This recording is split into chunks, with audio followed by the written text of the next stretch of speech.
Paixão, Propósito e Poder. É o seminário que nessa oportunidade eu quero passar para você. Para que você conheça a paixão pela qual nós vivemos, o propósito pelo qual nós estamos aqui e o poder, onde ele se encontra e como nós podemos usá-lo para conquistar os nossos desafios no aspecto missional.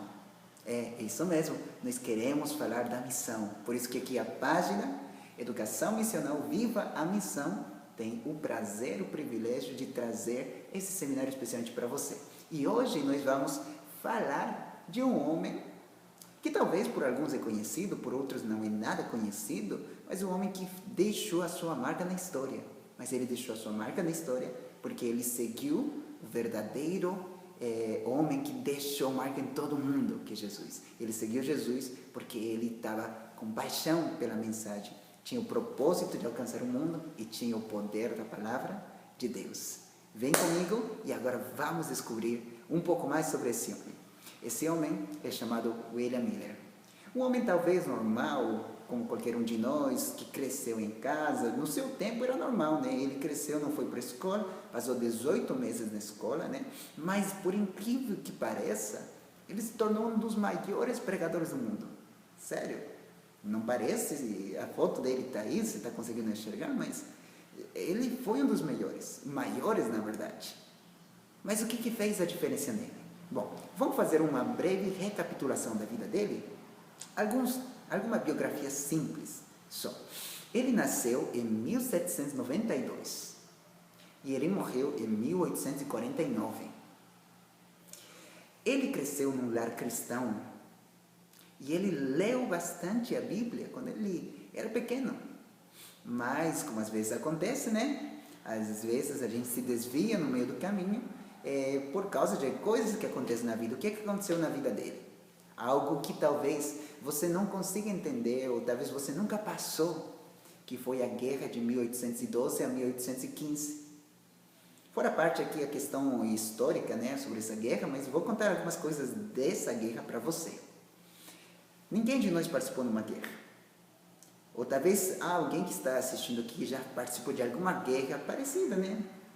Mas vamos ver alguns dados sobre essa guerra entre os Estados Unidos e entre a Inglaterra, né? Porque lembremos que naquele tempo as coisas estavam bem instáveis e havia uma tensão muito grande em pertencer ou não pertencer à Inglaterra, ser tipo uma colônia, né? Como a gente já tem ouvido, já sabe que teve muita colônia aqui nas Américas, né? Quase todo mundo foi colônia de algum país do exterior, né? A área hispana, né? Pelos espanhóis, aqui Brasil, pelos portugueses, né? E lá na América do Norte teve espanhóis, teve franceses, teve também ingleses, teve muita gente. Mas a guerra, ela estallou e o problema foi difícil, porque veja só os resultados da guerra. Alguns dados. 1160 a 1960 mortes em ação, somente do lado britânico. É muita gente, né? E do lado americano, 2.200 a 3.721. Muita gente morreu somente em ação, quase 5.000 aí. Agora, na questão de mortes por doenças e outras causas decorrentes da guerra, indireta e diretamente da guerra, 10.000 mortes. Do lado britânico e agora do lado americano, 15.000 mortes, muita gente. Praticamente pereceu muita gente nisso aí. Feridos, 3.679. Quando a gente fala ferido, a gente não consegue imaginar quão ferido pode ser alguém ferido de bala no estômago, no pé, tem que amputar o pé, tem que tirar alguma parte do corpo para salvar o restante, né? É uma coisa ruim demais. O que mais? Vamos lá. 3.679 feridos do lado britânico e 4.505 feridos do lado americano, é muita gente. Agora vamos lá com mais outros dados. 15.500 soldados capturados dos britânicos e dos nativos americanos, porque os nativos americanos eles estavam a favor dos britânicos, né? Foram 10.000 mortos, combatentes ou civis. No processo foi muita gente. E do lado americano, né? 8 fragatas capturadas, 20.000 soldados capturados. Nossa, é muita gente. Já pensou 15.000? 4.000 escravos libertados. Teve muita coisa que aconteceu lá. A guerra foi tão feia que até a Casa Branca ela foi queimada. Sim, aconteceu. Está na história, você pesquisa depois sobre essa guerra. E o mais curioso é que Miller participou dessa guerra. Sim, ele participou dos horrores da guerra. Ele teve uma crise muito grande ao ver como a morte era tão atroz, sabe? E muitas vezes nós podemos questionar a Deus: Senhor, onde o Senhor está? Ou estava? Ou onde o Senhor está? Enquanto nós vemos essa situação difícil no mundo. Você pode até concordar comigo em pensar assim: e o que está acontecendo agora com o coronavírus? Né? Nós estamos vivendo um tempo no qual vemos esse problema e às vezes parece que Deus está ausente. Sabe, muitas crises, elas aparentemente deixam Deus de lado, mas Deus está presente. Isso é um tema à parte, sim, mas Deus está presente. E nessa crise que nós estamos vivendo agora, o que você vai fazer no final dela? Miller, ele decidiu fazer uma coisa. Ele decidiu dar as costas para Deus e desconfiar dele. Por quê? Porque todo esse cenário trouxe para ele desconforto de pensar que tinha um Deus que cuidava da gente. E os problemas da vida às vezes tentam fazer com que isso aconteça em nós. Tem problemas que nos fazem tremer no chão. E às vezes a gente fica assim, meio que sim, meio que não, para um lado, para o outro lado, né? A vida continua e às vezes a gente decide tomar o lado contrário do lado de Deus. Miller fez isso, ele se tornou completamente cético, né? Ceticismo, né? Mas é curioso que no momento da sua vida, depois da guerra, e veja só, é por isso que a gente está focando nesse personagem, nessa questão do coronavírus também, porque depois da crise, alguma coisa tem que acontecer com a gente. E no meio da crise, depois da crise, no meio da crise, ele estava confundido, o que está acontecendo com o mundo? Depois da crise, ele decidiu de dar as costas para Deus. Só que Deus alcançou ele. E é tanto assim que ele, depois de ser tão cético, duvidoso de tudo, ele decide ser uma pessoa religiosa. Como assim? Nossa, mas como assim? Alguém que duvidava das coisas, como é que ele consegue ser religioso de novo? Como é que isso acontece? Primeiramente, ele estava assim tão duvidoso das coisas que ele diz: bom, eu sei que deve ter Deus, deve ser alguma coisa, mas não se importa com a gente. Um deísta, né? Como diz a definição, é a doutrina que considera a razão como a única via capaz de nos assegurar da existência de Deus, rejeitando para tal fim o ensinamento e a prática de qualquer religião organizada, né? O deísmo difundiu-se muito nesse tempo, especialmente foi o precursor do ateísmo moderno. A guerra fez ele duvidar e ele se tornou deísta. Ele achava que Deus estava assim bem distante. Deus, ele existe, mas não sabe quem é, não sabe como é. E diz: bom, tudo bem, ele está lá, eu estou aqui sofrendo e tudo mais. Aconteceu isso com ele, né? E aí vem o ponto de partida de conversão dele. Não foi assim algo assim como alguns viveriam um milagre, alguma coisa assim, mas foi a transformação do seu pensamento. Veja só, depois da crise, ele passou alguns meses assim, começando a se reestruturar de novo, e um dia, de repente, aí vem o ponto de partida da sua conversão. Ele ia para uma igreja, a Igreja Batista, e ele frequentava lá de boa, mas ele ia lá com a família para passar o tempo e tudo mais, né? E aí o que acontece? Acontece que um dia o pregador, ele decide, ele falta, ele está ausente. E a igreja sabia que ele sabia ler bem e pediram para ele pegar um livro e ele ler do livro.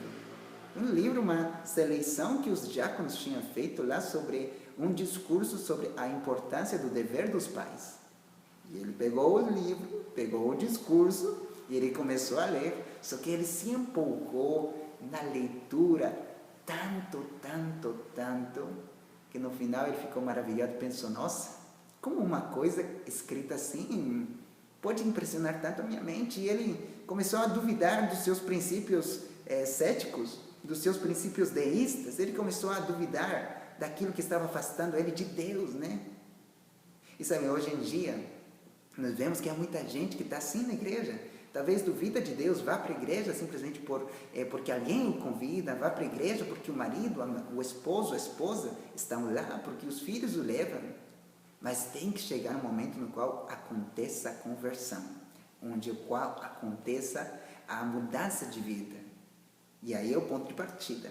Aí é o ponto para começar tudo. Aí é o ponto para mudar tudo, para fazer uma revolução. E é isso que ele fez. Veja só o que ele escreveu aí. É bem interessante isso aqui. O caráter de um Salvador foi vividamente colocado em minha mente. E eu vi que a Bíblia me trouxe a ver tal Salvador como eu precisava.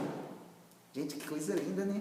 Miller, um homem tão duro que a guerra tinha tornado duro, um homem que estava duvidando de Deus, ele era cético, era deísta, ele não cria, assim como muitos de nós cremos em Deus, do jeito que nós acreditamos que de fato existe, de fato ele é o nosso Senhor, né? E Miller, ele começou a pensar, nossa, agora eu acho que eu estou encontrando Jesus. E sabe, né, a conversão, querendo ou não querendo, um aspecto importante da missão, da missiologia, porque a conversão marca um dos pontos para continuar com o crescimento espiritual. A conversão pode acontecer no batismo, antes do batismo, mas é uma mudança interior que acontece e que muda a pessoa, a vida da pessoa. Muita gente se converteu, mas muita gente que se batizou ainda não se converteu. Veja só, essas são implicações muito grandes. E eu acredito que para a missão nós precisamos tomar esses pontos especiais, porque eles nos levam de fato a ter paixão, a ter um propósito e a ter poder na missão de Deus. E se não estivermos de acordo, assim, se nós não tivermos convertido o nosso coração, né, a gente não vai ter nem paixão, nem propósito, nem poder. É bem assim. E o que mais aconteceu com Miller? Então, tudo isso aí foi rápido. Em 1814, terminou a guerra, né? Depois, em 1816, foi quando isso aqui aconteceu, que ele encontrou, ele leu aquilo lá, ele se surpreendeu e ele começou a estudar a Bíblia. Ele começou a buscar pela leitura. E ele diz assim, pela leitura de um livro, seus princípios deístas caíram por terra, e ele começou a ler mais e mais e mais e mais e mais. Não parou mais de buscar na Bíblia a resposta para as suas perguntas, né? O conhecimento de Deus agora tinha um choque entre o conhecimento de Deus e o conhecimento do mundo. Ele começou a ver que a Bíblia, o livro sagrado da gente, era um livro maravilhoso, completo, era muito melhor do que os livros do mundo, as filosofias que existem nesse mundo, e ele começou a dar o valor que a Bíblia merece, né? E o que mais ele fez? Ele restaurou o altar da família. Além de estudar a Bíblia, ele restaurou o culto familiar, o altar da casa. Muitas vezes é um aspecto pouco falado na missiologia, mas a questão do culto familiar, do altar da família, é uma coisa importantíssima. Por quê? Porque isso faz parte do ensino que nós damos para os mais pequenos, para que um dia eles possam seguir crescendo no Senhor. Ensina a criança no seu caminho, e ainda que for velho, não se apartará dele. A gente fala, a gente prega, mas de fato, quantos nós fazemos isso? É bem curioso pensar em todos esses fatores, porque todos esses fatores pequenos mostram o grau de conversão da pessoa. Querendo ou não querendo, a gente precisa demonstrar que a gente está convertido. Será que estamos dando a Deus o primeiro lugar da nossa vida? Será que nós estamos dando a Deus as primeiras coisas? Será que estamos dando o que lhe pertence? São aspectos importantes para nós pensarmos, porque a missão ela depende de todos nós, e ela faz parte de nós, e nós fazemos missão o tempo todo. Mas para que isso aconteça, a nossa vida tem que ser uma vida em missão, viver a missão. Em 1816 até 1828, ele encontrou, nos seus estudos da Bíblia, ele encontrou a profecia das 2.300 tardes e manhãs em Daniel 8,14. Depois de estudar muito, ele foi verificando, estudando, lendo, com uma concordância, pesquisando, né? Ele chegou à conclusão de que havia uma profecia que estaria prestes a se cumprir em 1816. Ele descobriu isso entre 1816 e 28. Ele descobriu, e ele assim ficou pensando, nossa, que mensagem poderosa! E esse fim das 2.300 tardes e manhãs, que é uma profecia da Bíblia, em Daniel 8,14, você pode verificar depois, ela tinha um prazo de validade. E isso aí incomodou ele, sabe por quê? Porque ele decidiu, e ele, na verdade, ele não somente decidiu, mas ele soube que a missão dele era falar ao mundo desse aspecto, disso, aquilo que ele tinha descoberto, disso, aquilo que ele tinha lido, disso, aquilo que ele estava estudando. Sabe, hoje em dia, há muito conhecimento da Bíblia. Há muita coisa que se escreve sobre a missão, sobre a Bíblia, sobre teologia, sobre filosofia. Há muita coisa. O conhecimento tem se multiplicado muito, como diz Daniel também. A ciência se multiplicaria, a ciência do conhecimento tem se espalhado pelo mundo todo. E é bem curioso pensar nisso aí, e no tempo de William Miller, né? No tempo dele, ele usou somente a Bíblia para descobrir isso. E está na Bíblia, viu? Você pode pesquisar depois. Talvez se você não conhece a profecia, tem que conhecê-la, porque essa profecia deu sentido à vida de Miller. Ele teve paixão pela palavra, paixão pela missão, deu propósito, um propósito que era falar para o mundo toda essa mensagem, e deu o poder que está na palavra do Senhor. Veja que coisa linda, implicações poderosas para a missiologia.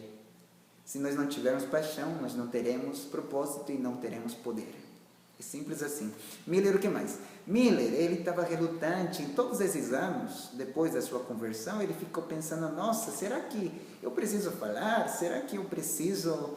como é que eu faço para falar? Senhor, por que o Senhor colocou isso no meu fardo, nas minhas costas?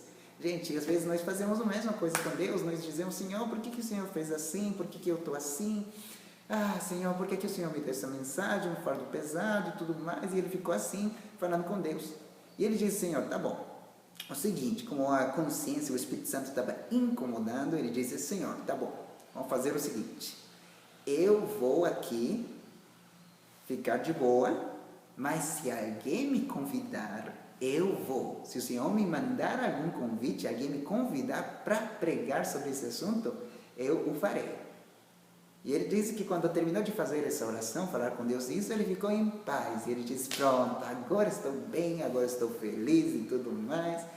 E aí acontece o inesperado. Ele estava sentado em casa, tudo aí, descansando um pouquinho, né? E bate na porta, e adivinhem o que era? Era uma criança, um jovem, né, um rapaz, que tinha vindo de muitos quilômetros distante, para a casa de William Miller, buscando ele, dizendo assim, Senhor, o meu pai está querendo falar com o Senhor. Bom, Miller pensou, beleza, mas o que qual o motivo?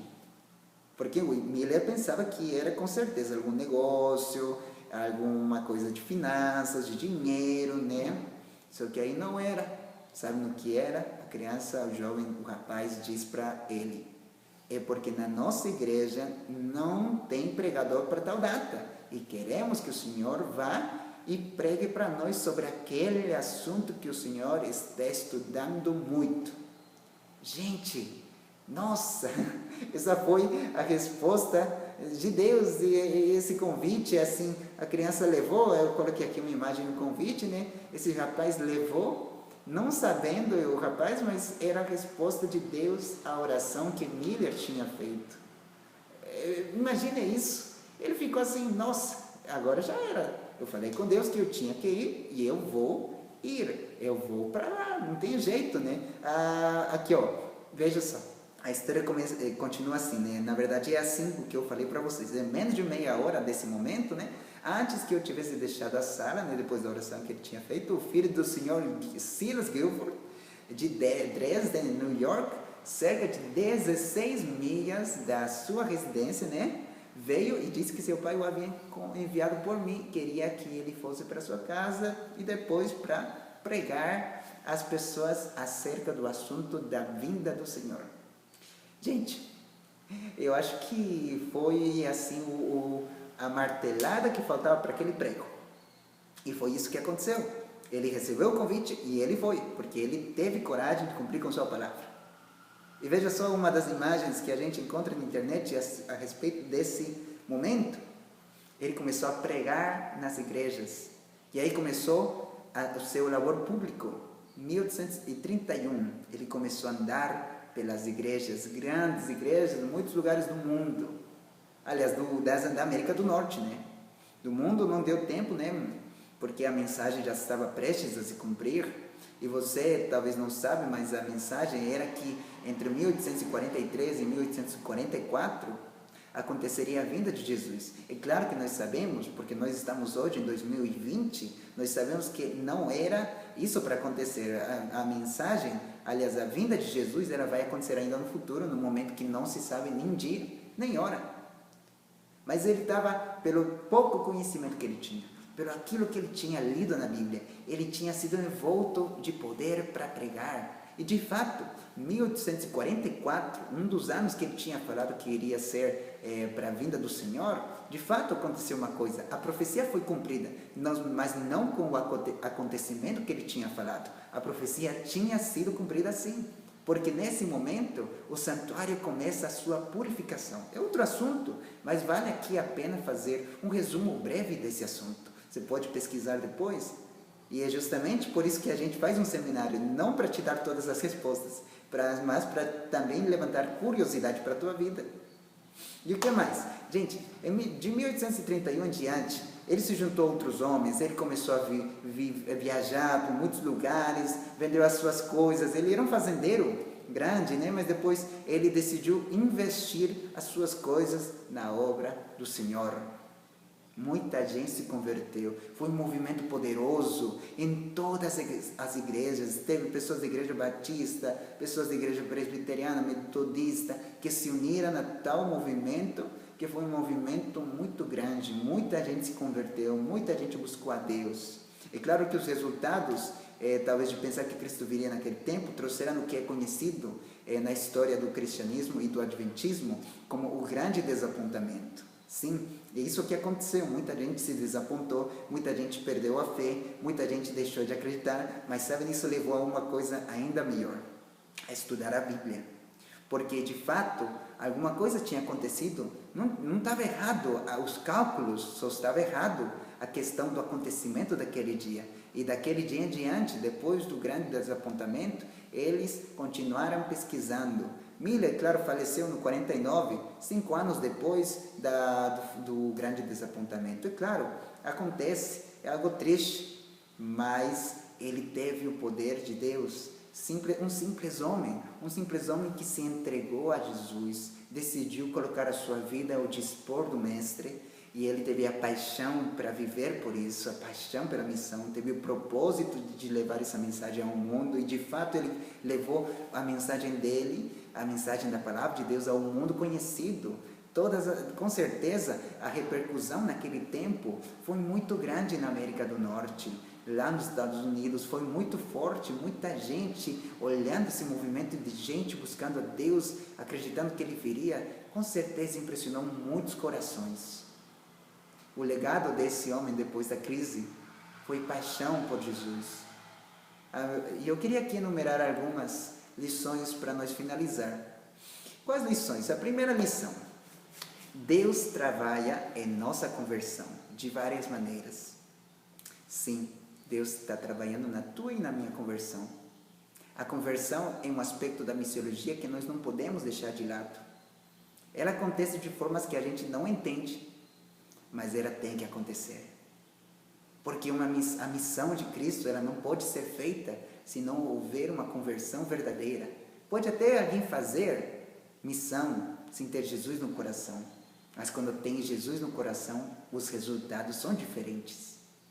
A segunda lição é que Deus quer fazer uma revolução através do Espírito Santo em nós. Deus, ele quer revolucionar a tua casa, Deus quer revolucionar a tua escola, o teu colégio, Deus quer revolucionar a tua universidade, Deus quer revolucionar o teu bairro, Deus quer revolucionar todo o teu entorno de amigos. Deus quer fazer isso. E Ele está disposto a te ajudar, mas Ele precisa que você aceite o Espírito Santo na tua vida. Sabe, Deus, ele está disposto a fazer tanta coisa. É necessário que nós creiamos que Deus irá fazer irá revolucionar tudo.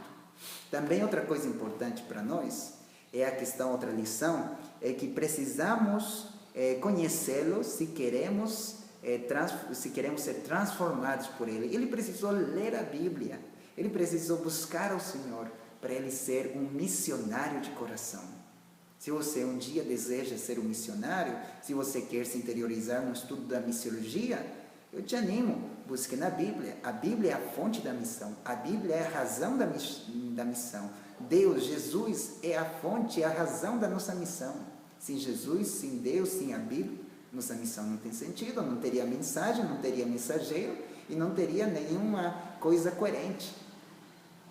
Vá, busque na Bíblia. Na Bíblia você encontrará a missão, a mensagem. E a última, nossa transformação impactará o mundo. Olha, isso acho que é a coisa mais revolucionária desse aspecto da educação missional. Nós queremos visar com que você possa mudar a tua vida para que você mude o mundo. Não é somente um bate-papo, não é uma frase de impacto só. É um movimento de mudança, é um movimento de mudança assim que quer revolucionar as pessoas que vivem perto de você. Se todos os cristãos de fato forem cristãos, isso aqui eu falo assim de forma genérica, sabe? Não querendo julgar, mas se todos os cristãos fossem de verdade cristãos, de coração, alma e vida, Cristo já teria voltado, porque todo mundo já teria conhecido a mensagem do Salvador. Tristemente, nem todos são assim, e por isso Cristo não voltou. Mateus 24:14 diz o quê? E será pregado o evangelho do reino em todo o mundo, para testemunho de todas as nações, e então virá o fim. Então, para que venha o fim, precisa existir a pregação. Missão é o aspecto mais importante da vida cristã, porque assim estamos ajudando na vinda do Senhor, para que Ele venha logo e nos tire desse mundo cheio de problemas, cheio de doenças, cheio de crises. A minha pergunta que eu faço aí no final, que estava já até fazendo antes, qual legado a crise que estamos passando deixará em tua vida? Muita gente está com medo, muita gente está sofrendo, sim. Muitos estão mal, muitos estão sofrendo, muitos não sabem o que vão fazer da vida. Mas qual legado essa crise deixará na tua vida? O que a crise vai fazer em você? Sabe? Hoje nós estamos precisando viver num tempo no qual precisamos tirar boas lições dos momentos ruins. Precisamos nos levantar das dificuldades. Hoje estamos passando por momentos nos quais a gente precisa se unir para seguir, mas nos unir na missão de Jesus. Se no final da crise você decidir doar a tua vida para Jesus e até agora mesmo dedicar a tua vida para a missão, faz isso. Não deixe para depois. Mas se de repente você for voltar à tua vida passada, não faça isso. Esse aqui é um aspecto até que parece muito espiritual para se falar sobre missão, mas de verdade a gente precisa falar isso. Porque quando nós temos paixão por Jesus, temos o propósito de pregar ao mundo e teremos o poder na palavra de Deus para fazê-lo. Querido amigo e amiga, nas tuas mãos hoje está a decisão do que você vai fazer depois da crise. William Miller fez o que ele tinha que fazer. Ele buscou o Senhor porque Deus o encontrou e ele transformou uma simples leitura da Bíblia, ele transformou num movimento que alcançou milhares de pessoas. Quem sabe você será o próximo instrumento nas mãos de Deus para levar multidões, para levar milhares de pessoas aos pés de Jesus. Hoje é a chance de você. E aí, o que você decide? Você está pronto? Está preparado? Se for assim, que Deus te abençoe muito e vamos com tudo, que Deus, Ele está esperando impressionar, transformar teu coração para transformar esse mundo. Que Deus te abençoe muito.